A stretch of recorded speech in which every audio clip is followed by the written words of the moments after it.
முதல்ல இன்று எங்களது அகில பாரத தலைவர் திரு நட்டாஜி அவர்கள் வருகிறார்கள். அவர்களை வரவேற்பதில் நான் மகிழ்ச்சி அடைகிறேன்.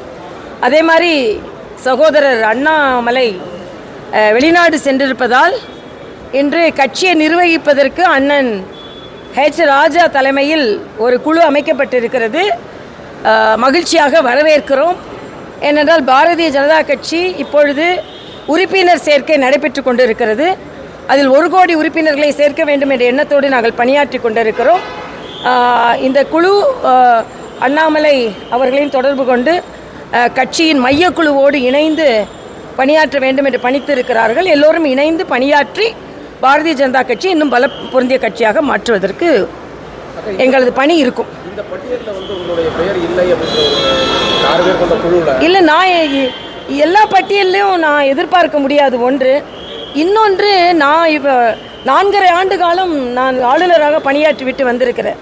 அதனால் முழுமையாக பணியாற்றி கொண்டிருந்தவர்களுக்கு இந்த வாய்ப்பு கொடுக்கப்பட்டிருப்பது எனக்கு மிக்க மகிழ்ச்சி.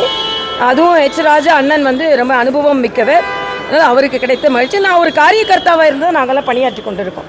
நாங்கள் எல்லா பட்டியலும் நாங்கள் எதிர்பார்க்கறது இல்லை. நாங்கள் வந்து கட்சி என்ன சொல்லுதோ அந்த பணியாற்றும். இதுக்காக மாநில தலைவர் நியமிக்கப்படலாம் அப்படின்ற ஒரு பேச்சு ஒரு சிலருடைய பெயர் வந்து இவங்க நியமிக்கப்படலாம் அப்படின்றது இல்லை, அதெல்லாம் யூகங்கள் தான். நீங்கள் யூகம் செய்கிற பேர் தான் வரணும்னு இல்லை. கட்சி சரியான முடிவை எப்பொழுதுமே எடுக்கும். அதே மாதிரி இன்றைக்கி முதலமைச்சர் அவர்கள் வெளிநாடு சென்றிருக்கிறார்கள். ஏதோ அதிக முதலீடுகளை ஈர்த்து கொண்டிருக்கிறோம் என்று சொல்லியிருக்கிறார். இன்றைக்கி அவங்க போட்ட பட்டியலில் எல்லாமே ஏற்கனவே தமிழகத்தில் இருக்கின்ற நிறுவனங்கள் தான். தமிழகத்தில் ஒரு நிறுவனம் இருந்ததுன்னா அதை விரிவாக்கம் அதே இடத்துல தான் பண்ணுவாங்க.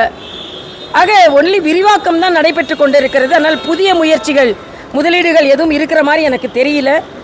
தமிழக அரசு தொடர்ந்து மத்திய அரசை சமக்கிர சிக்ஷா அபியான் என்பது குழந்தைகளின் கல்வி அறிவாற்றலை இன்னும் மேம்படுத்துவதற்காக modernisation of education, skill development, ஆக அதுக்கு என்று ஒரு தனி மேம்பாடு உடைய கல்வி திட்டம் அது.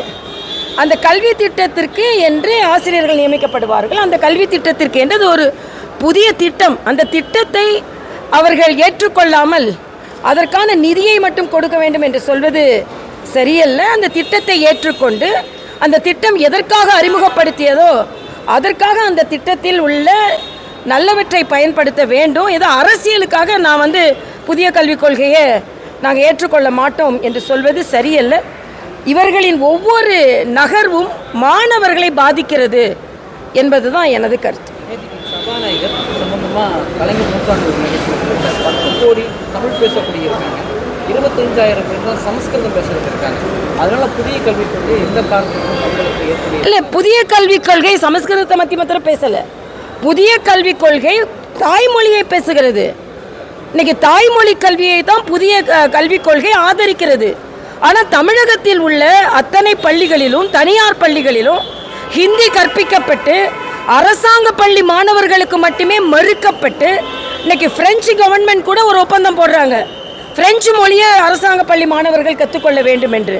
இப்போ நம்ம நாட்டில் ஒரு மொழியை கற்றுக்கொள்ளும் பொழுது அவர்களுக்கான வாய்ப்புகள் அதிகமாக இருக்கிறது. ஆக நாங்கள் எங்களுக்காக எங்கள் கொள்கைக்காக குழந்தைகளின் எதிர்காலத்தை நாங்கள் கேள்விக்குறியாக்குவோம் என்று சொல்வது சரியல்ல. இன்னும் சொல்லப்போனால் மரியாதைக்குரிய பாரத பிரதமர் தமிழ் மொழிக்கு கொடுத்திருக்கின்ற மரியாதையை போல இங்கே உள்ளவர்கள் கூட கொடுக்கவில்லை என்பதுதான் எனது கருத்து.